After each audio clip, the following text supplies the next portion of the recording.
I don't remember what warmth feels like. Not really. There are memories, hazy, broken shapes of heat on summer cobblestones, steam rising from a kitchen pot, my sister's laughter in the July sun, but they come to me like dreams now, like ghosts. It's January 1942, and Leningrad is a tomb wrapped in snow. We've survived 4 months under siege, or maybe we haven't survived at all. Maybe we're something else now, some half-life, some quiet thing that endures only because it's forgotten how to stop. I haven't eaten in 2 days. I'm down to my last few grams of sawdust bread, and there are rumors that the bakery down by Ligovsky Prospect was shelled again. The sky above the Neva is grey with ash. Somewhere, an anti-air siren wails. We don't run anymore when it sounds. There's nowhere to run. People move like shadows across Nevsky Prospect. We are thin, brittle silhouettes in layers of rags and frost, shuffling through what used to be a city. Leningrad, the city of Pushkin, of palaces and orchestras, is now a carcass buried under snowdrifts and silence. I keep walking, not because I have anywhere to go, but because stopping feels like surrender, because I promised my sister I'd come back with something, anything. Her name is Elena. She's 12, and I am all she has left. I wasn't always like this. None of us were. Before the siege, before the bombs, before the hunger, I was a literature student at Leningrad State University, 24 years old, thin, bespectacled, too clever for my own good. I studied Turgenev and Chekhov, memorized Mandelstam's verses when no one was looking, and dreamed of writing my own plays one day. I used to sit by the banks of the Neva and write poems about the way light hit the water. My mother said I'd starve as a writer. It turns out she wasn't wrong. My father worked as a mechanic at the Kirov factory. Tough, stoic, hands like iron. He served in the revolution, survived the Civil War. He thought books were a distraction, but he never stopped me. Just looked at me sometimes with quiet disappointment, like I was a painting he couldn't quite finish. He died in October, when the first shells hit the apartment blocks near Moskovsky Station, crushed under rubble while fixing a broken boiler for a neighbor. I dug for him with bleeding hands, screaming, choking on dust. I never found his face. My mother lasted until December. Hunger took her slowly, like a thief that never left. She gave Elena her rations and lied about how full she was. Her skin turned waxy, her eyes sunk in. One morning, I woke up, and she was gone. Just gone. And me? I bury it all. I press it into the hollow space behind my ribs and keep walking. Because Elena's still breathing, and I can't let her go the same way. There is no longer a city government, no markets, no law, just cold and hunger, and silence. The bodies lie frozen in the streets like bundles of firewood. Sometimes people step around them, sometimes they don't. A man collapsed by the old tram station yesterday, and no one even looked. We're too afraid of what looking means. You stop fearing the bombs after a while. Hunger is more intimate. It claws into your marrow. It whispers to you. It makes your stomach scream and your hands shake. You dream of food, of bread, of soup, of meat. God, meat. You'd trade your soul for a potato. People have. 2 weeks ago, I saw a boy, no more than 8, digging into the carcass of a frozen dog. His fingers were black from frostbite. I think he smiled. And yet, there are still moments, little flickers of humanity that survive like embers. A woman sang in the stairwell last night. Her voice cracked, but it was beautiful. Someone lit a candle in the window across the courtyard.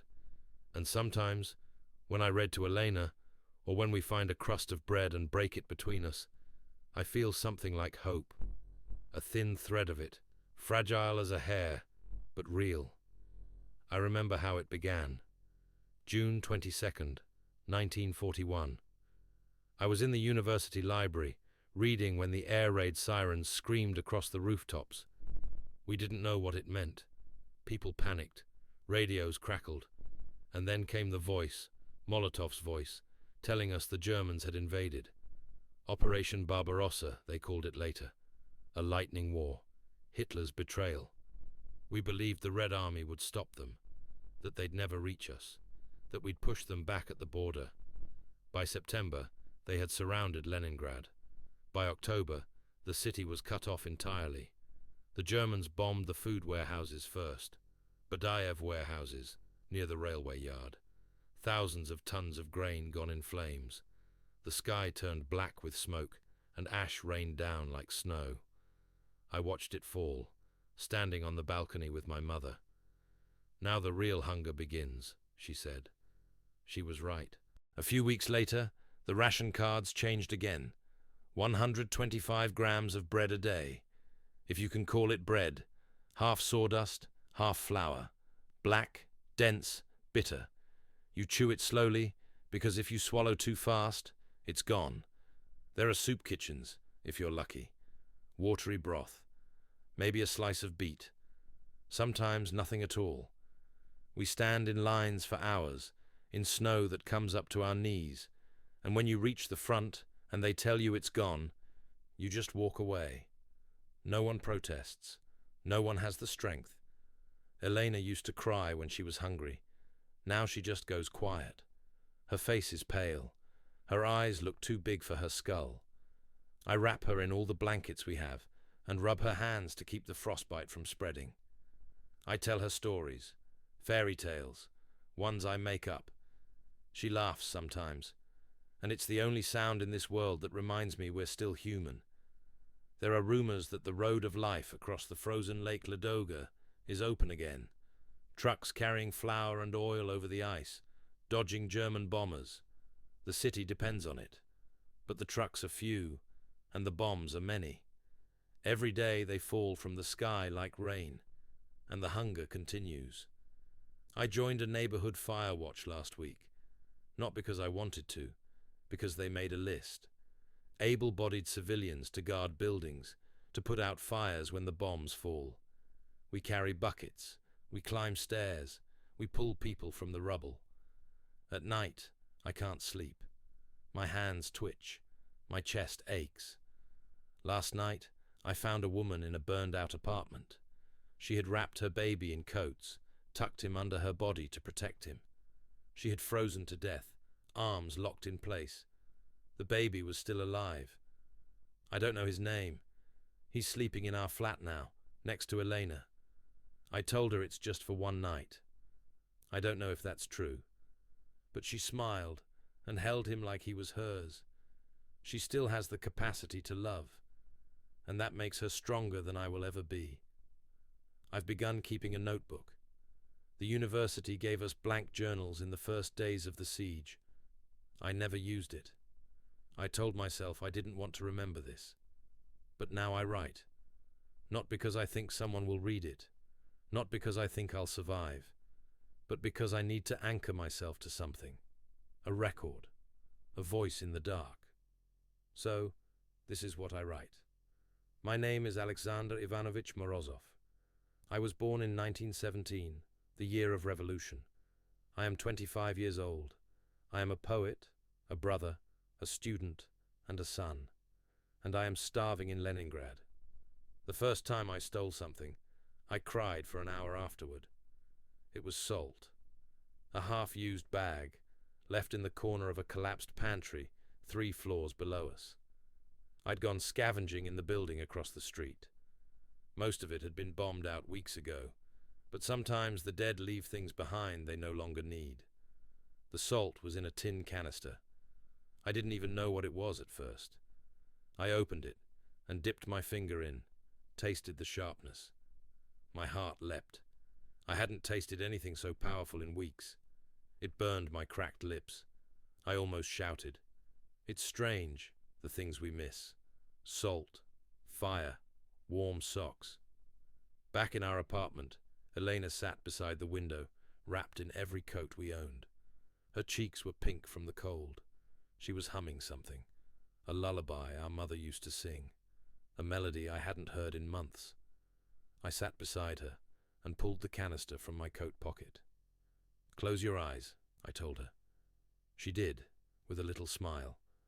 I licked my thumb, pressed it into the salt, and touched it to her tongue. Her eyes flew open. She didn't speak, just looked at me, as if I'd conjured magic. There's a saying in Leningrad now, the dead envy the sleeping, and the sleeping envy the dead. But Elena sleeps peacefully, when she can. I sit awake beside her some nights, listening to her breathing. Each inhale is a thread tying me to this world. Sometimes when she dreams, she smiles. Sometimes she whispers.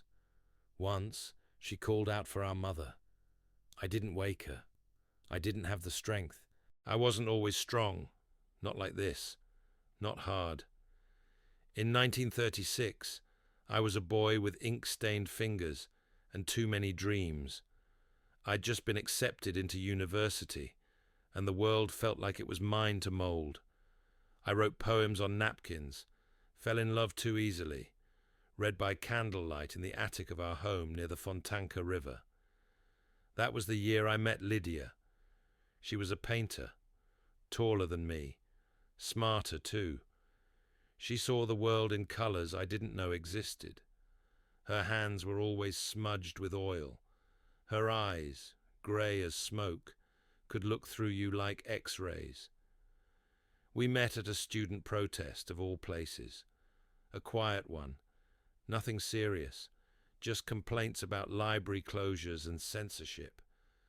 But it was enough to make us feel revolutionary.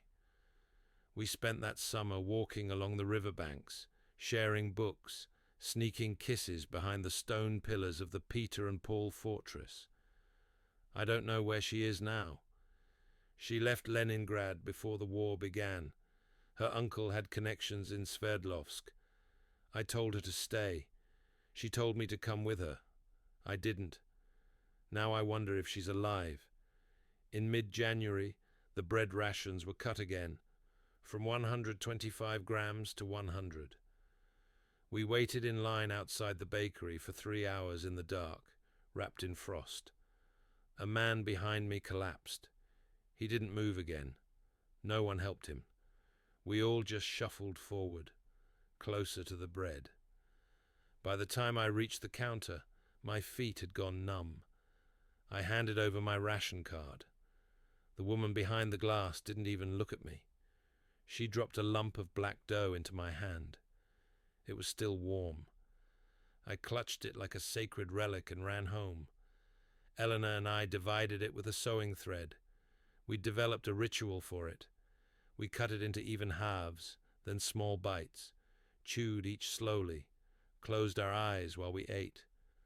That day, she laughed again. A quiet giggle, like a bird chirping in a storm. It reminded me of a summer years ago, the summer of 1939, the last good summer. We took a trip that year, our whole family, just for a few days, down to the Gulf of Finland, near Rapino. We rented a little dacha, nothing fancy, white wooden shutters, a swing hanging from the birch tree out front. Elena was only 10 then. She chased frogs, picked flowers, made crowns of clover and wild thyme.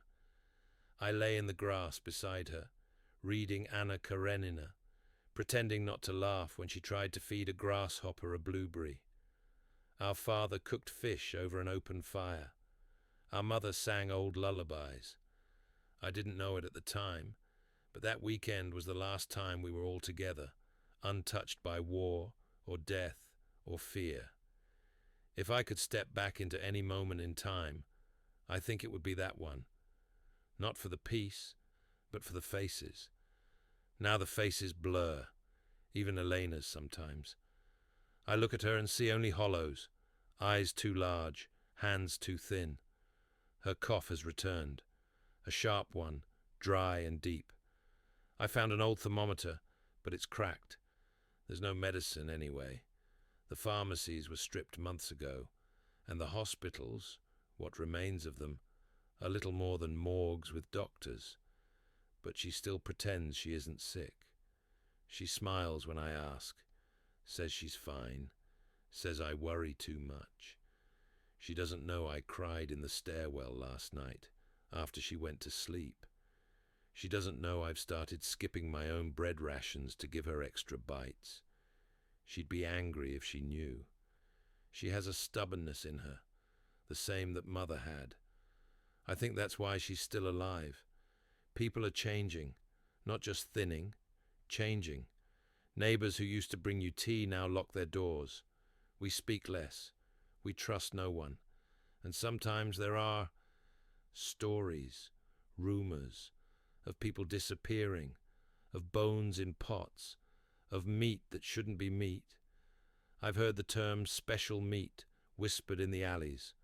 I saw a man dragging a sack through the snow, leaving a trail of blood behind him. He looked right at me. His eyes were flat, dead. I didn't follow. I turned and walked away. And yet, even in this, people find ways to live, to laugh, to love. A boy kissed a girl under the arch near Sadovaya Street. Their lips stuck together in the cold. They laughed, peeled apart, laughed again. An old woman gave me a scarf, said it had belonged to her grandson, said I reminded her of him. The scarf smelled of smoke and tea. I wear it every day. I try to write, not poems, not anymore, but fragments, images. Elena's breath fogs the window, draws frost flowers with her finger. The candle burns down, and we pretend not to notice. Father's jacket still hangs in the hall, empty but full. I don't know if I'll ever be a writer again, but this is all I have left. Words. And her. 3 days ago, I returned to the university, just to see, just to walk the halls.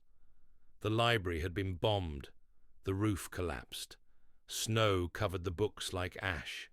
Pages fluttered in the wind, torn loose, scattered like feathers. I found the poetry section half buried, dug with my bare hands. I pulled out a copy of Yesenin, damp, torn, but inside, a line. We must live, even if only for memory. I folded that page and brought it home. There is talk now of evacuation, that some civilians may be ferried out across the ice road. Children first. I don't know if it's true. I don't know if it's hope or a lie. But I made a decision. If there's one seat, it goes to her. She doesn't know yet. She won't want to leave me. But I won't let her stay. I won't watch her die. And me, I'll stay. Until the end. Until the spring thaw. Until the city breathes again. Or falls. But for now, we wait. In salt and silence. I once believed winter was a season. Now I understand it's a siege. A siege of the body, of the soul, of memory. January gave way to February, and the cold grew teeth. The frost clung to the walls like mold, creeping inward. We'd wake in the morning and see our own breath above us like ghosts. Elena stopped waking first. That was new. I'd always rise to find her already at the window, drawing fog flowers, waiting for the light. But now she slept longer. Too long. She said it was the cold. I knew better. Each day began with the ritual, the bread line. It was no longer about hope. It was about momentum, motion. If you stopped, you froze.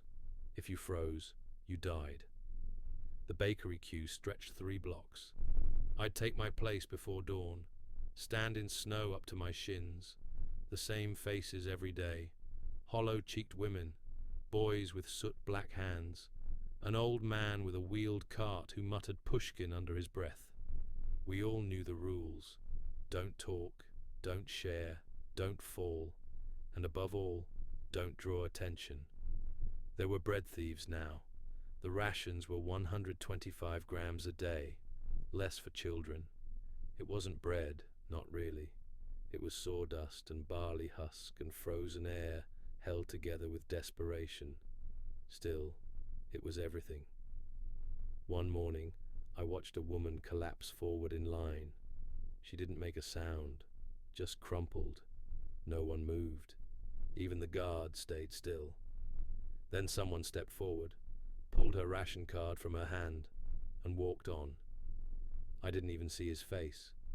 I kept the bread in a tobacco tin now, wrapped in cloth. I divided it with the back of a knife. Half for Elena, half for me. One evening, I found she had left her piece untouched.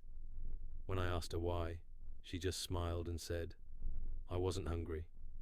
She was lying. That same week, I saw a dog for the first time in months. A skinny thing, ribs like fingers. It sniffed through the rubbish heap behind a collapsed trolleybus depot. I watched it for 20 minutes. It didn't notice me. It was too busy chasing hunger. I didn't tell Elena about the dog. She'd ask why I didn't try to catch it. Do you know what hunger does? It turns the world into questions. How many calories in wallpaper glue? Can you boil leather shoes? What about candles, soap, paper? One day, I read an old newspaper just to imagine chewing it. My mouth salivated when I turned the page. That's hunger. We'd begun burning furniture by February 10th. First the chairs, then the bookshelf. The table took 2 nights. I remember sitting beside Elena, holding a leg of it like a relic, whispering, "We ate dinner here once." She laughed, a dry, strange sound. "We're eating it now," she said. The worst part wasn't the hunger. It was the waiting. Waiting in line for bread. Waiting for the pipes to thaw. Waiting for a letter that never came. I wrote to the front weekly. To my cousin Mikhail, stationed near Volkov. I never got a reply. I didn't expect one. On February 22nd, a shell struck the building next to ours. It collapsed like a dying animal, slow, deliberate, final. A scream lasted less than a breath. The air filled with smoke and silence. I ran outside, pulling Elena with me. Snow turned grey. Children wailed. A woman knelt over a pile of stone and kept repeating, "She was just here, just here." I never learned who she meant. We moved into the hallway after that. No more windows, no more ceilings above our heads, just brick and shadow. The stairwell became our shelter. 3 other families shared it with us. We became a strange sort of family. There was Anton, who used to be a teacher. He told riddles to Elena, said she reminded him of his niece. There was the nurse, Marina, who didn't speak much but gave us gauze for Elena's cough. And there was old Father Petrov. He was 78. He'd been a priest once. Now he sat with a flask and recited prayers without words. Some nights we talked, stories mostly, about summer, food, memories that tasted better than anything left in Leningrad. Anton told us about strawberries picked at a dacha near Pskov. Elena told a joke about a chicken and a tank. I don't remember the punchline, but we all laughed anyway. For that moment, we weren't hungry. We were human. But even stories couldn't keep the cold out. By early March, my fingers were blackened at the tips. Elena's cough had worsened. Her cheeks were flushed in ways that didn't look healthy. I tried to take her to the hospital on Suvorovsky. We walked 4 kilometers through snowdrifts and wind so sharp it cut the skin. When we got there, it was full. Not full of patients, full of corpses. The nurse at the gate looked like she hadn't slept in days. Her eyes were glass. "There's nothing," she whispered. "Go home." I didn't ask what she meant. I already knew. And then, just when I thought the silence might kill us, something changed. On March 20th, a plane dropped a message, a single sheet, fluttering down like ash. I watched it land on a snowbank. A child picked it up and ran. It was a Soviet leaflet. "The siege will be broken. Hold on." The leaflet passed from hand to hand like fire. Hope. I saw it in their faces, in Elena's eyes. For the first time in weeks, she asked me to read aloud. So I did. I stood in the stairwell and read the whole thing, voice shaking, breath freezing mid-air. I read like a preacher, like a lunatic, like a man coming back from the grave. When I finished, everyone clapped, even Father Petrov. That night, Elena curled beside me and whispered, "Do you think we'll survive?" I didn't lie. I think we have to. Survival wasn't heroism. It wasn't glory. It was rationing water down to drops. It was boiling books for soup. It was bartering a wedding ring for half a candle. It was stealing salt and crying afterward. It was sitting beside your sister and listening to her breathe, hoping you still could tomorrow. March thawed slowly, like a wound healing in reverse. But the lines grew shorter, the shelling less constant, the sky brighter. Eleanor began humming again, just a little, just enough, and I began to believe, not in salvation, not in victory, but in her, in us, in the breath that still fogged the glass, and the bread we still divided, and the story I hadn't finished telling. We used to say hunger screamed, but by April 1942, it didn't scream anymore. It whispered, a low, dry murmur that followed you everywhere, rubbing against your bones like a dull blade. It stopped being pain. Pain requires nerves. This was something else, a state of being. The hunger was in us, not above or outside or after. It was us. The thaw came late and slow. Snow turned to slush, slush to mud. The streets were rivers of grey and soot. Blackened rubble re-emerged like corpses rising from shallow graves. Spring didn't bloom, it clawed. I remember watching a flower try to open in the cracks of a brick wall on Rubinsteiner Street. Its color was almost shocking. It looked like it didn't belong. It didn't. The next day, someone had eaten it. There were fewer bodies in the streets now. Not because people weren't dying, but because there were fewer people. By May, entire apartments were silent. You'd walk past and see frost still on the windows. No footprints, no sounds. Sometimes we'd peek inside, and then shut the doors. No one took anything, not even firewood. Some kind of quiet respect for the vanished, or maybe superstition. Eleanor had stopped speaking in full sentences. Her words came in fragments now, whispers. Sometimes I'd wake up and find her mouthing poetry to the ceiling, bits of Pushkin or Mayakovsky.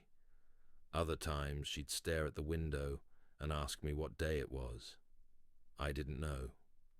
We stopped keeping track after Victory Day passed without fireworks. On the 18th of May, we received our first Red Cross parcel. It came with a loaf of real bread, a half bar of soap, a tin of meat paste, and something that tasted like condensed milk.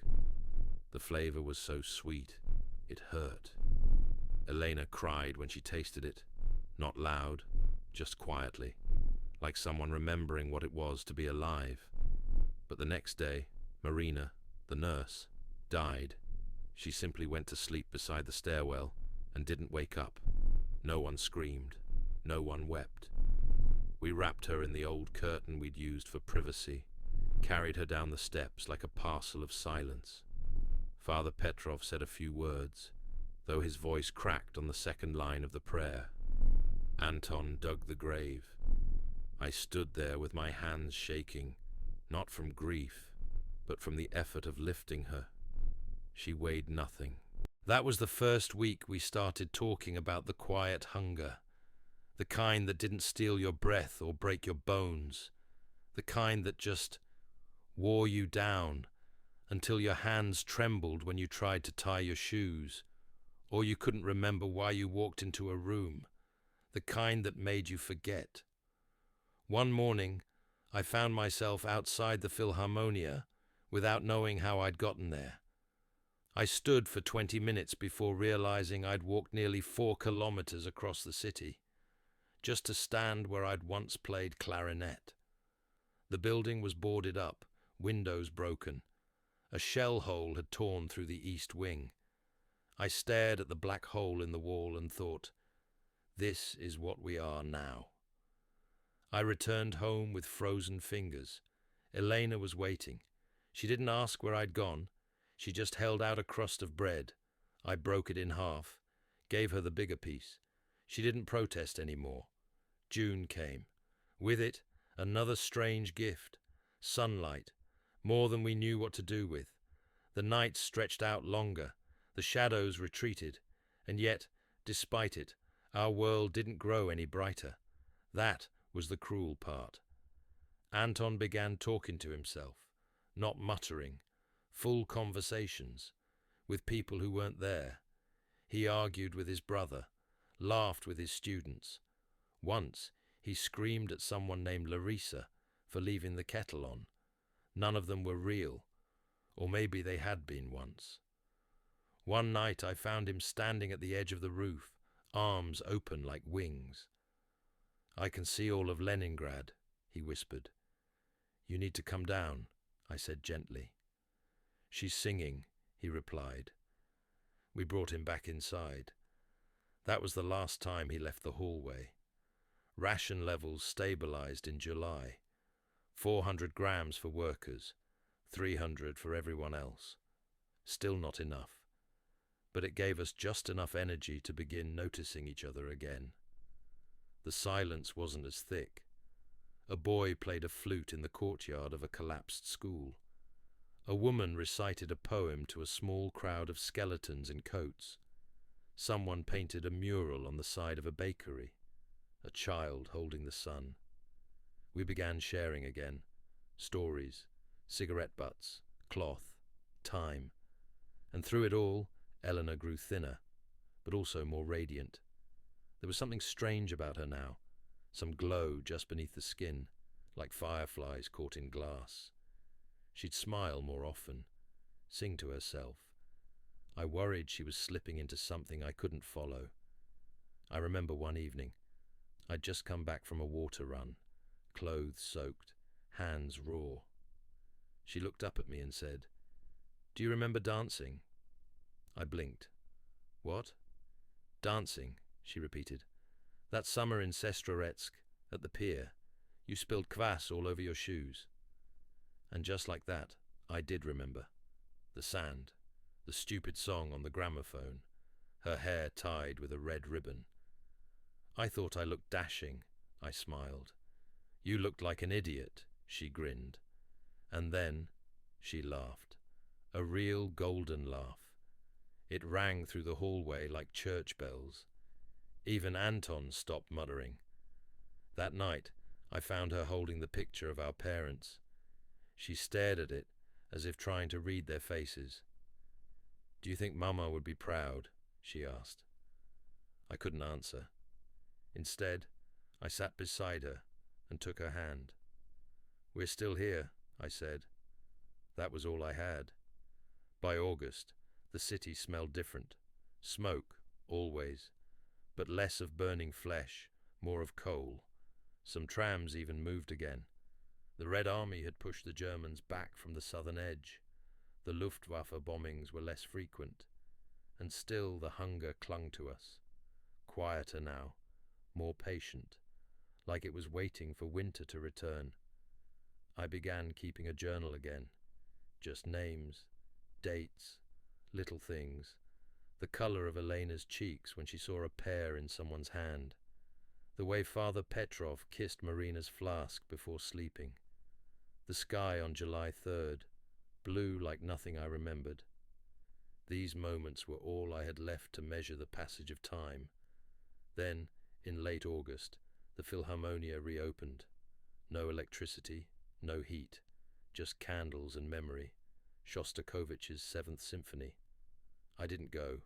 I couldn't bear it. But I heard it. From the street below. The echo of violins in defiance. Leningrad's Requiem. Our refusal to disappear. One night, as I drifted to sleep, I felt Elena's hand on my face. "Promise me something," she whispered. "Anything. If I don't make it, tell our story. I held her hand. You'll make it. She closed her eyes. I repeated it. You'll make it. But I didn't believe it. Not fully. That was the quiet hunger. Not starvation. Not shell fire. Just the slow erasure of a person. Day by day. Breath by breath. And still, we stayed. We survived. Because we didn't know what else to do. Because the story wasn't finished. Not yet. They called us children of the blockade. But we were really children of smoke. By the autumn of 1942, everything we touched, wore, or remembered smelled of fire, of soot, of 1,000 kitchens that no longer cooked, of rail cars still smouldering, of paper burned in ovens for warmth. It was a scent that got into your blood. It never left. Elena didn't wake up on the morning of September 14th. Not fully. Her eyes fluttered open, but she didn't speak.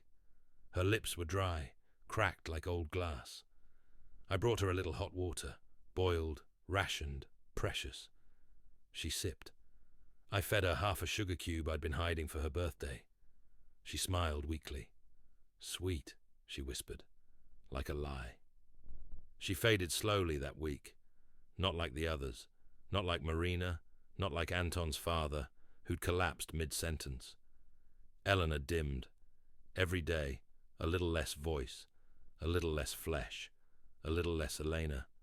And I kept talking to her as if that could stop it. She died in her sleep on the 21st. I don't remember screaming, or crying, or even standing up. I only remember pressing my forehead to hers and listening for anything. Just one more breath, one more twitch. There was none. I carried her to the courtyard with my arms locked tight. Anton helped. He didn't speak. No one did. We buried her behind the old bookstore where we used to sit on the stairs and read Tolstoy aloud. Someone placed a sprig of pine atop the mound. That was all we had. I sat there for hours, long after the others had gone. It snowed a little. First of the year. Tiny flakes. Silent. The next day, I found a child in the rubble. She must have been 8, maybe 9. A ratty coat, blood on her cheek, holding a tin spoon like a weapon. Are you hungry? I asked. She didn't answer. I knelt down, slow. What's your name? Still nothing. But she didn't run. She followed me back to the flat. Sat in the same spot Elena once did. Didn't say a word. Just watched everything, silent and animal-eyed. I gave her a corner of bread. She ate it like it was the first thing she'd ever tasted. She slept in the hallway that night. Her name, I later learned, was Katya. Or at least that's what she answered to. No one knew where she came from. Not even she did. Somewhere in the smoke, her past had burned away. There were more of them now, children who wandered between walls, orphans, scavengers, half feral, living in the cracks of the city. We began calling them smoke children, because that's how they moved, fast, quiet, with eyes that had seen too much. You'd spot them near the kitchens, the soup lines, the rail yard fences, and they'd vanish before you could ask a name. Katya didn't leave. She followed me on food runs, water hauling, even to the Philharmonia once, where we listened to the second movement of Beethoven's Seventh through a broken window. Her fingers tapped the rhythm on her knee. No expression, just rhythm, music without joy. By November, fires were banned in many blocks. Too much smoke, too many air raids. We began burning silence instead, the silence of empty homes, the silence of unsent letters, the silence of waiting. In December, Anton disappeared. No note, no sound, just gone. Maybe he walked into the river. Maybe he joined the front. Maybe he followed a hallucination into the rubble. I looked for 3 days, but Leningrad had too many cracks, too many shadows. It swallowed people like sleep. The bombing returned with winter, less frequent, but more precise. German artillery shifted south, but Luftwaffe raids struck deep. Warehouses, bakeries, hospitals, always at night, always sudden. One morning, I awoke to a crater where the school used to be. No children there anymore, thank God. Just bricks, books, ash. I watched Katya sketch a cat on the wall in charcoal. "Why a cat?" I asked. She shrugged. "Because it hasn't left." It was true. Some cats had returned. Feral, gaunt, fearless. They became symbols of survival. When we saw one cross the road, we nodded as if to say, "Us too. Still here." January 1943. Operation Iskra. We heard the guns before we heard the news. The Red Army had broken the blockade. Broken, not ended. But for the first time in 16 months, supplies reached us. Not much, but enough. Salt, soap, canned meat, news. People cried at the sight of a crusted uniform with medals from the front. They begged the soldiers to stay, hugged them like brothers. Katya watched from the stairs, chewing on a boiled potato like it was gold. She smiled, for the first time since she came, and I realized I had forgotten what a child's smile looked like. But the blockade wasn't over. The shelling continued. The hunger didn't vanish. Leningrad was not free yet. And Katya had begun coughing, a deep, wet sound from somewhere inside her lungs. I found a doctor, a real one. His hands shook. His eyes had seen too much. He gave me old penicillin and instructions written on a torn prayer. She took it, got better for a week, then worse, then better again. We lived between fevers and rumors, stories of German retreats, of Soviet counterattacks near Muga, but also stories of new bombings, typhus, cold fronts. It was hope wrapped in rot. Still, hope. One evening Katya said, "I had a sister once." "What happened?" I asked. She turned into snow. I didn't ask more. What could I say? I held her hand, and for the first time, she held mine back. On the 1st of February, she found an apple, a real one, rotten, bruised, half frozen. She brought it to me like a trophy. We cut it in half and ate it under the bombed-out trellis of the conservatory. It was the best thing I'd tasted in a year. We laughed until we cried, and for one brief moment, I forgot everything else. That was the thing about smoke. It obscures, but it also softens. It blurs the edges of grief, and sometimes, just sometimes, it lets in the light. That winter, the children of smoke began to write poems again, short ones, scribbled on walls. Some were nonsense, some were prayers, some were just names. Katya wrote hers on the back of an old ration card. I was, I am, I stay, I still carry it, in case I forget who she was, or who I was, beside her. Leningrad was still dying, but it was also dreaming, and from the smoke, something else was forming, a promise. It was still snowing the day the lake began to melt. February 1943, just weeks after the corridor opened through Schlisselburg. They called it Operation Iskra, a splinter of light piercing the darkness. It wasn't liberation, not yet, but it was breath. We could feel it in the snow, less cruel, less sharp, like it had lost some of its appetite. Or maybe we had. The supply route, the road of life, began pulsing again across the ice of Lake Ladoga. We watched convoys creep like ants across the frozen expanse, their wheels chained, their cargo stacked with hard bread, flour, sometimes meat, and books for the schools. People lined the edge of the lake just to watch them arrive. Some cried, others stood in silence. Katya pointed to the trucks one morning and said, "Look." They didn't forget. But snow has a memory, and that winter it remembered how to burn.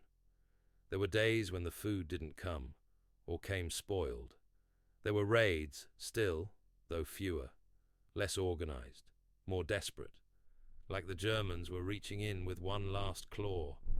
But even desperation can tear open skin.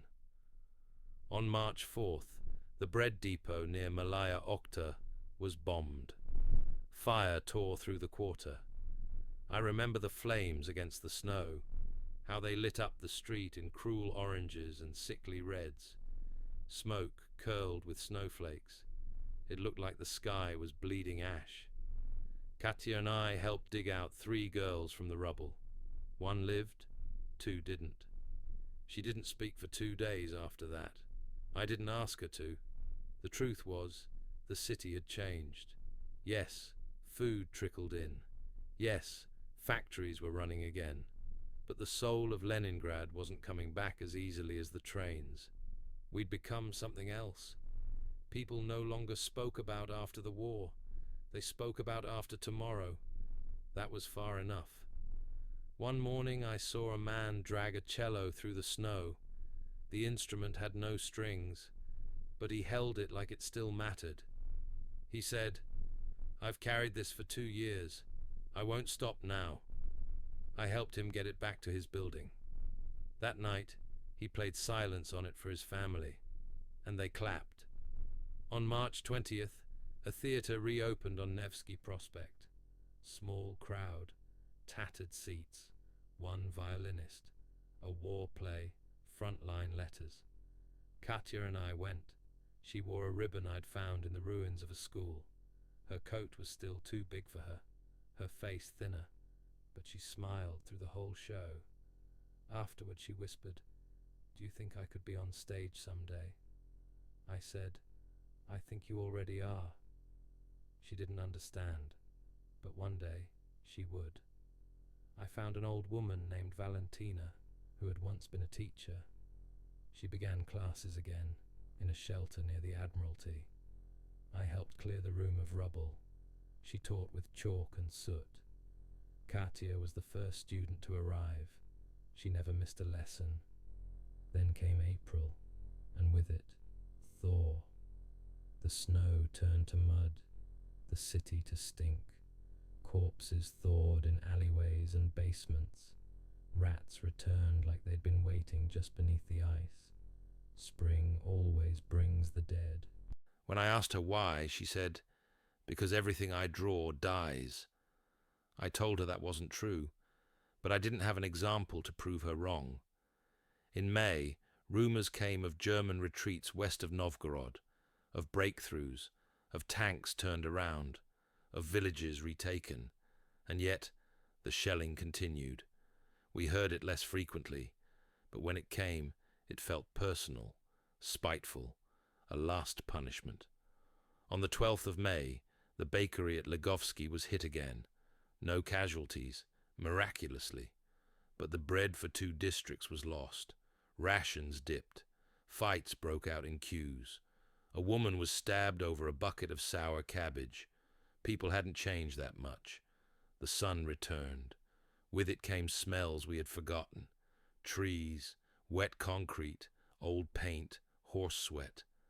Katya laughed at a pigeon once, said it looked drunk. I said, "Maybe it's just not used to being alive." Neither were we. By June, I began writing again. Fragments, little things. The snow fell like memory. The city breathed again, but it remembered how to die. I left them tucked in bricks, behind doorways, folded in the pockets of the dead. Not because I thought anyone would read them, but because I needed to say it. Katya grew taller that summer. She gained weight, smiled more, ran through puddles, found a kitten, named it Tank. She didn't cough as much. One day, I watched her chase a butterfly across the yard. It was the first butterfly I'd seen in 2 years. I almost didn't believe it was real, but even beauty felt like treason. How could we laugh when so many ghosts still filled our stairwells? I remember telling Valentina, "I feel like I'm betraying the dead." She said, "No, you honor them, every smile, Every breath, every new flower, that's how we win. Not with bombs, but with survival. On July 1st, they lifted curfew. On July 15th, the trams ran again on Line 3.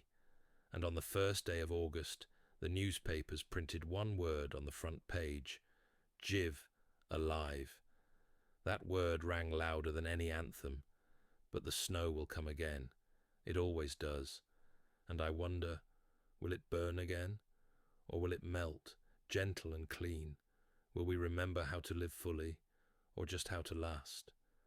Katya sleeps now with Tank curled at her side, the ribbon still in her hair, the same one I found in rubble, faded but proud. I sit by the window, write this by candlelight, and watch the smoke rise into the air, not from fire, but from warmth.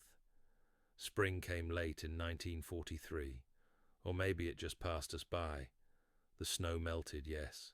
The trams sputtered back to life, and there were even lilacs blooming along some streets. But I never felt it. Not really. Not the way I remembered it as a boy. Not the spring that filled your chest and made you want to run just to hear your own breath. That spring was gone. What we had now was something else. A hesitant thaw, a slow uncoiling of a clenched city.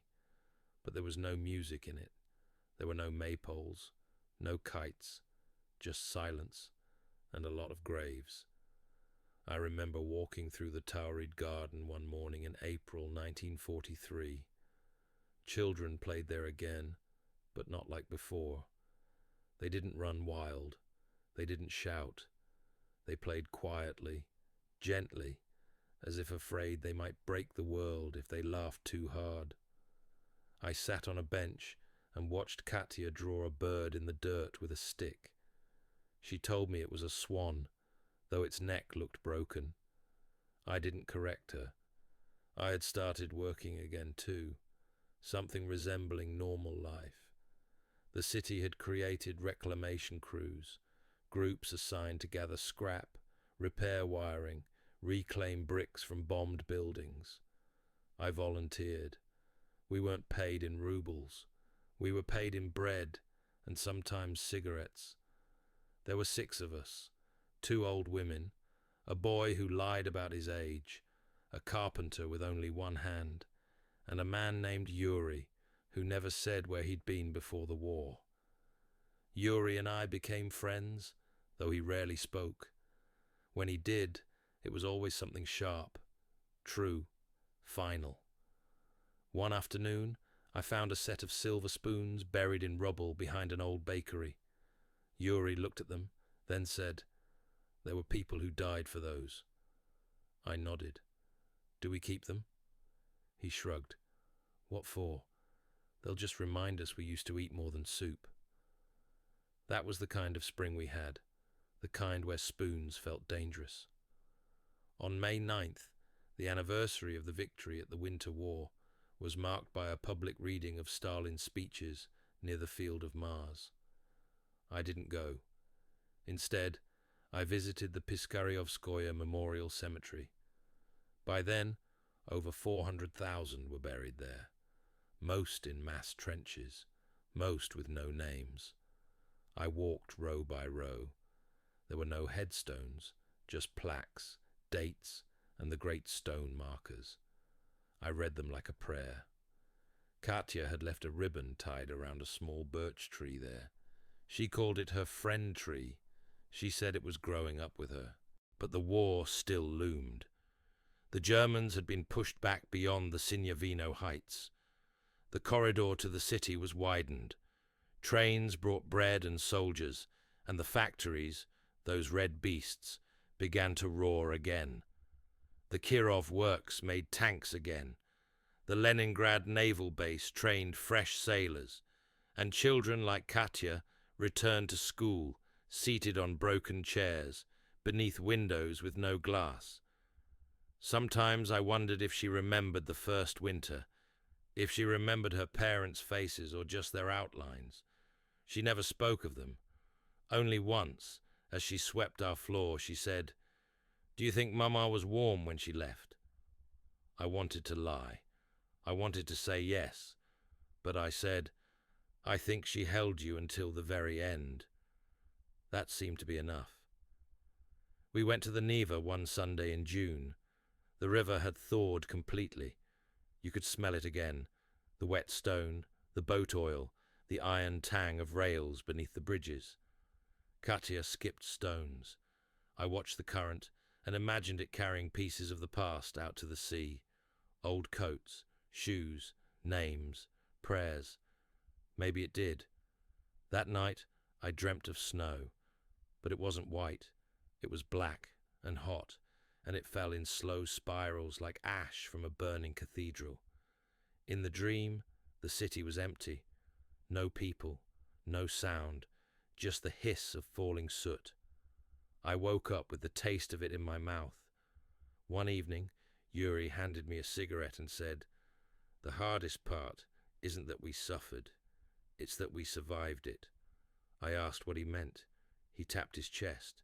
"Now we carry it, in here, like frost under the skin, and it won't melt, not even in July." Katya made a friend at school, a boy named Semyon. He had one hand and a big laugh. They made paper dolls together, called them names like Marshal Bredovich and General Salt. One day she brought him home for soup. They laughed so hard I thought they'd break the walls. I sat by the stove and cried, but they didn't see me. In August, they held a ceremony for those who had died defending the city. I was asked to read a passage from Lermontov. I declined. I said I had nothing beautiful to say about death. Instead, I lit a candle and left it by the ruins of the old cinema, where I'd once watched films with my brother before the war. The candle flickered for hours in the wind, then guttered out, just like him. They said things were improving, more food, more heat, even some meat. But I didn't believe it, not completely, because that spring, though the flowers returned, something in me didn't. There was no bird song in my dreams anymore, just fire, just cold, just the crunch of boots on frozen blood. And still, we lived. We planted beans in crates on the balcony. We patched the ceiling again. We sang songs, half remembered, half invented. And we told ourselves that this was spring, even if it wasn't, even if it would never be again. But Katya smiled more now, and one morning in September, she kissed my cheek before leaving for school and said, "It smells like flowers today." I stepped into the street, and for the first time in years, I believed her. It really did. They said it ended on January 27th, 1944. The siege, the blockade, the hunger, the war inside the war. They said we were free. The artillery stopped first. That silence was terrifying, like waking up to a world where God had gone hoarse. Then came the flags, the posters, the speeches, men in long coats shouting on corners about hero city Leningrad, while the streets still stank of old blood and burnt glue. I didn't cheer. I didn't wave. I stood by the window and watched the smoke drift east, as if the war had slipped out through a crack and gone somewhere else to finish dying. But inside us, it stayed. I didn't feel freedom on January 27th. I felt tired. My bones were tired. My eyes hurt from the light, after so long squinting in ash and darkened rooms. Katya asked if we could go outside and dance. Like the women did in Moscow, she said. So we did, just the two of us. In the snow, under a broken street lamp, next to a crater where once there had been a bakery. She twirled, I clapped, and we both laughed, quietly, carefully, because joy, after so long, felt like trespassing. February 1944 brought longer days. More trains arrived. Food, yes, but also faces. Faces we had forgotten. Relatives from the east. Children returned from evacuation. soldiers on leave, stumbling through the city like ghosts in borrowed boots. I passed a man I recognized but could not name. He used to sell fruit on Sadovaya Street. Now he walked with a limp and carried a letter pressed to his chest like a bandage. I did not stop him. Some wounds are private. By April, the trams ran again through the whole city. The factories howled back to life. I was offered a full position at the steelworks. I declined. Instead, I worked part-time repairing windows, pane by pane, frame by frame. Glass returned to Leningrad like a second kind of light, but people still ducked when trucks backfired, and I still dreamed of cannons. Katya grew fast that spring. She was 12 by then, taller, quieter. She still laughed, but only when she forgot herself. She still played, but her games had changed. One day, I found her drawing gravestones with a stick in the courtyard dust. Each one had a name. When I asked what she was doing, she said, "Making room for the ones we forgot." The government gave us medals. Medals for surviving. Medals for resisting. I received one called "For the Defense of Leningrad." It came in a red velvet box, delivered by a trembling boy who looked younger than the war. I tucked it into a drawer and didn't open it again for years. In May, they opened a new school. Katya went with a ribbon in her hair and a satchel full of blank notebooks. I watched her walk down the street, past bombed-out shells of buildings, her shadow long behind her, and I thought, she is not a child anymore, and neither am I. They tried to count the dead. Over 1 million civilians, they said. Tens of thousands in unmarked graves. Entire families gone. Entire streets unpeopled. But you cannot measure that kind of absence. You cannot write it down like numbers in a ledger. The city was full of ghosts. We rode beside them on the trams. We saw them in mirrors. We heard them whispering when the pipes clicked at night. I started writing their names on scraps of paper. Every face I remembered. Every neighbor who vanished. Every child who used to play by the Neva. I burned them one by one in the stove. Each ash felt like a farewell I had never been able to say. Summer 1944. Warm. Too warm. I couldn't sleep. The nights were hot and sticky, and the birds returned, but their song irritated me. I wanted silence. I had grown used to it, used to control over noise, used to reading the air like a warning. The sound of laughter felt too sharp, the sound of music too fragile. So I sat most nights by the open window, watching the dark, listening for things that no longer came. The rest of the Soviet Union celebrated the victory as it approached. They played brass bands in the streets. They toasted to Stalin. They kissed in fountains. But in Leningrad, we didn't know how to celebrate. We were relieved, yes, we were grateful. But joy was harder to conjure. We had survived, but at what cost? We weren't the same. By May 9th, 1945, the war was over. We stood by the radio. Katya clutched my sleeve. When the announcement came, she didn't cry. She didn't smile. She simply whispered, "Mama would have liked that." And I held her, and we said nothing more. The years after, they happened, slowly, dully. I remarried once, briefly. It didn't last. I worked in a library. Katya became a teacher, then a historian. She wrote a book once, about the siege. She asked me to contribute something. I declined, not because I had nothing to say, but because I was afraid of saying it. Some wounds reopen when named. Some truths rot under ink. Now I am old. I walk with a cane. My knees ache in winter, and I forget names more often than I remember them. But I remember that year, that winter, that hunger, that impossible cold.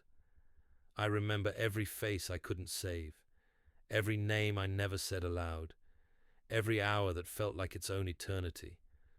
I remember the years we never lived, not because they didn't happen, but because they happened too deeply to be seen. They live under the skin. They live in the bones. They live in the silence after fireworks. They live in the empty chairs at crowded tables. They live in me. And sometimes in the deep of night, I still feel her tiny hand in mine. Katya, 6 years old, staring at the stove with eyes too big for her face. "Is it going to be all right?" she once asked. And I said yes, because I had to, because we always did. And I suppose it was. We survived, we endured, but in that endurance we left something behind, something vital, something innocent, something we could never reclaim. But we were there, and we remember, and maybe, just maybe, that is enough.